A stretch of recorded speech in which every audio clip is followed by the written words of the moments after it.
स्वागत है आपका आपके अपने YouTube चैनल ज्ञान तक हनुमान जी में। आज हम चर्चा करेंगे श्री राधा अष्टमी यानी द्रुबड़ी की व्रत कथा और व्रत के महत्व के बारे में। इस बार श्री राधा अष्टमी का व्रत 23 सितंबर 2023 शनिवार को होगा। 23 सितंबर को अष्टमी तिथि की अवधि दोपहर 12:18 तक रहेगी। श्री राधा अष्टमी पूजन का समय सुबह 10:21 से दोपहर 12:18 तक रहेगा। हमें श्री राधा अष्टमी का व्रत अवश्य करना चाहिए और खूब उत्सव मनाना चाहिए।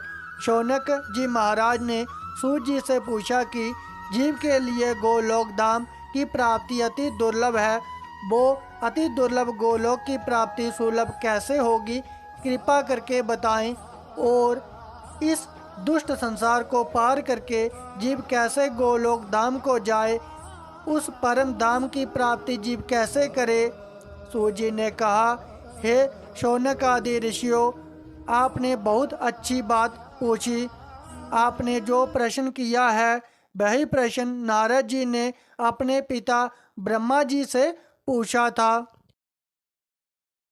और ब्रह्मा जी ने कहा, हे बेटा नारद, गोलोक की प्राप्ति और सब सुखों के लिए भाद्रपद मास के शुक्ल पक्ष की अष्टमी तिथि, जिसे श्री राधा अष्टमी के नाम से जाना जाता है, उस दिन श्रद्धा पूर्वक व्रत करें। इस व्रत के प्रभाव से आपको गोलोक की प्राप्ति अवश्य होगी। नारद जी ने पूछा, इस व्रत को सबसे पहले किसने किया था? श्री राधा अष्टमी व्रत का फल भी मुझे बताओ, और जो लोग इस व्रत को नहीं करते हैं उनको कौन सा पाप लगता है सो भी बता दें। श्री भगवान ब्रह्मा जी बोले, श्री राधा अष्टमी के व्रत का पूरा फल सुनाने में मैं समर्थ नहीं हूँ। ब्रह्मा जी बोले, करोड़ों जन्मों के ब्रह्म हत्या जैसे पाप एक बार श्री राधा अष्टमी व्रत करने से समाप्त हो जाते हैं। 1000 बार एकादशी व्रत के फल को 100 गुना कर दो, उतना फल एक बार श्री राधा अष्टमी व्रत से मिल जाता है। अगर कोई सुमेरु पर्वत के समान स्वर्ण दान करे, उतना ही फल श्री राधा अष्टमी के व्रत से मिल जाता है। कलयुग में कन्यादान का भी बहुत महत्व है। ब्रह्मा जी बोले, 1000 कन्यादान का पुण्य एक बार श्री राधा अष्टमी व्रत के बराबर है।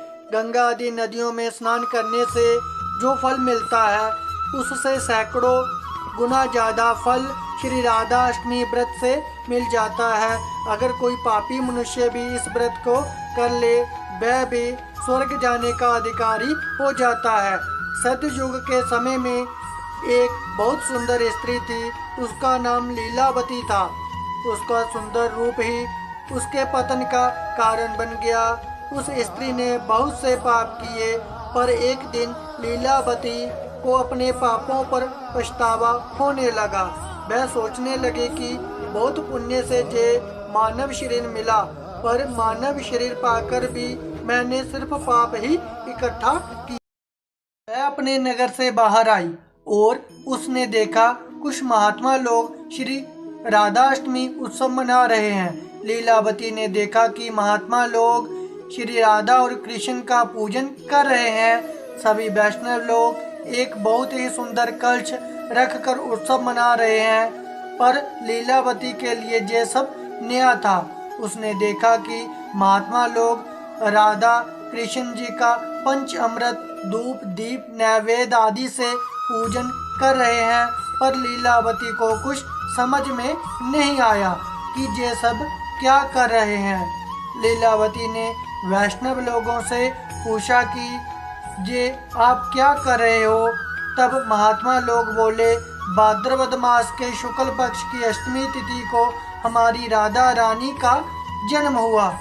हम राधा अष्टमी का उत्सव मना रहे हैं। महात्मा बोले, हे देवी, अगर किसी ने गोवध किया हो, चोरी की हो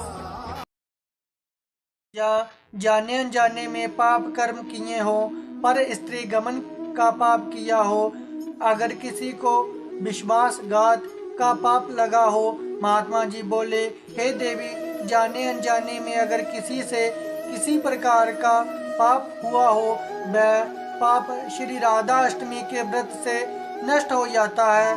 महात्मा जी की वाणी सुनकर लीलावती को अपने सब पाप याद आने लगे और वह रोने लगी। बोली, मेरा रूप ही मेरे विनाश का कारण बन गया। मैंने जीवन में अपने शरीर, बुद्धि और वाणी द्वारा सिर्फ पाप को ही इकट्ठा किया।